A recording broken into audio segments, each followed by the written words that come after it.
The third thunder. I climbed upon the buffalo's back once again.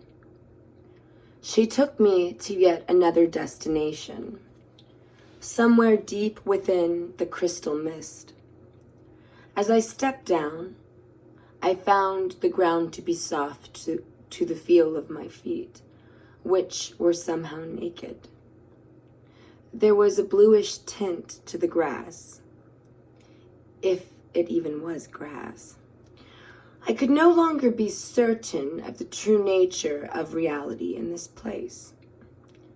It is as if the consciousness that flowed through me had changed.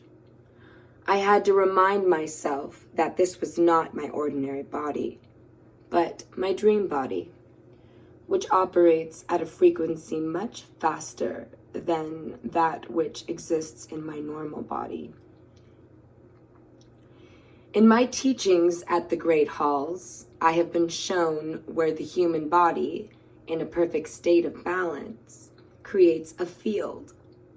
We can see that field as a light field that surrounds it, i.e., an aura. There are 3 main layers closest to the body, which weave in and out of each other, much like a cold fire that swirls seemingly contained within a vortex. As I revealed in the last cry, with considerable detail, these layers are identified as thought, feeling, and action.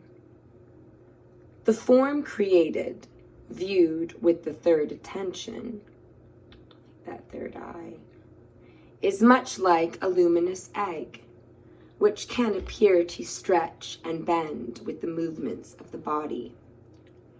When one has developed the third attention, they can begin to notice colors that seem to emanate from the body, which affect this luminous egg. These have oftentimes been called the auric field, which is not an entirely correct concept. The auric field, in actuality, can extend as far as a mile from its source, having fine threads which extend even farther, reaching the source of life itself. Light, as science is beginning to find out, possesses a nature that far outreaches our present concepts of physics. These strands of light can reach out millions of miles to reach the central sun. I don't know how to pronounce this, but I'm going to try. Aslione? Aslione. The sun. What most people see as colors surrounding the body actually tell us the nature of the individual's intent and the nature of the thoughts the person is embracing at that moment. When we develop our third attention, we can begin to see something more to this luminous egg. This has now been taught in our time as being the Merkabic field. We have developed our second attention to that point as a global race. We have realized this field is an actual living environment of its own. This field possesses a life force, which is emanated from the light source both within as well as outside the physical body. Through the wonders of Kirlian photography, we are even able to capture this via camera equipment. This Merkaba, which surrounds the human body, is the cause of the realized reality that one perceives themselves to be in through experience. In the average human who would enjoy states of emotional and physical walking in balance upon the earth, this field can spin at speeds of up to 9/10 the speed of light. Whoa. Whoa, whoa, whoa. Limitless. Once a person has developed their second attention and begins to enter their third attention, they are actually capable of increasing the capacity of their individual Merkabah field beyond the norm. When they work together as groups, 3 or more, this can even be enhanced to the point where they can move through third-dimensional reality quite quickly and easily. The path of the initiate teaches oneself to move this field with deliberate intent and to govern the speed of their Merkabah field at will,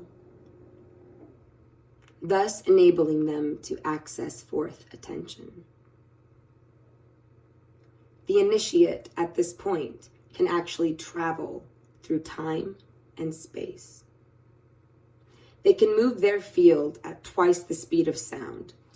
Therefore, it is easy to achieve total invisibility to the naked eye of someone who is existing within the much slower field of energy, or ordinary existence. In dream state, we are obviously moving at a very enhanced rate of speed. Reality and our perception of reality becomes pliable. Thought forms seem mutable and react in direct response to our inner and divine emotions, which emanate from our heart space. Likewise, what we do not emanate from our heart space. In the case of the individual who attempts to take the intellect into this higher state of reality, there is much morphing of perception. This occurs as their fears and fantasies will quickly take shape as perceived reality in accordance with their cultural, social, and genetically encoded physio-belief patterns. The intellect only affects us up to the second attention. Beyond the second attention, intellect is like a gilded stallion in a corral of mares. It serves no purpose in unlimited reality perception. Therefore, it is a no thing.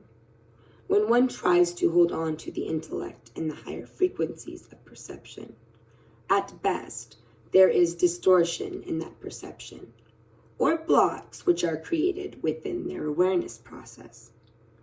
In either case, intellect only exists within temporal reality, and the state of awareness actually dissimulates when it is employed. So simply put, one cannot hold the vision. As I touched down upon this new earth, I was straining to perceive new feelings with every instant of my experience. I grabbed my intent in order to enable myself to let go and feel the greater message to my experience. I was soon assisted by the voice of the buffalo grandmother again. She spoke. From the beginning of these times, mankind experiences that he has been connected to the Buffalo Nation. We have an agreement, a contract, if you would, to stay with each other until the end times. It is because of your intent and the actions taken in your dance upon this plane that we make these truths known to you, that you might share them with all people. It is felt perhaps then more of them will open their hearts, and more could possibly, in their pure potential, hear as well as see the course of their reality as it moves into the new world. Grandmother was still speaking when I heard a sound like wings, giant wings, just above me to my left. I looked up, and through the crystal mist, I saw something moving toward us from a distance. As it drew nearer, I could perceive a huge spotted eagle. The eagle landed right beside me, and it was huge, its head reaching almost my waist as it landed before me. My eyes were drawn into the dark pupils of the bird's eyes, which held me in their spell. I could feel the eagle touch my mind, and then felt its words within my heart. Aho.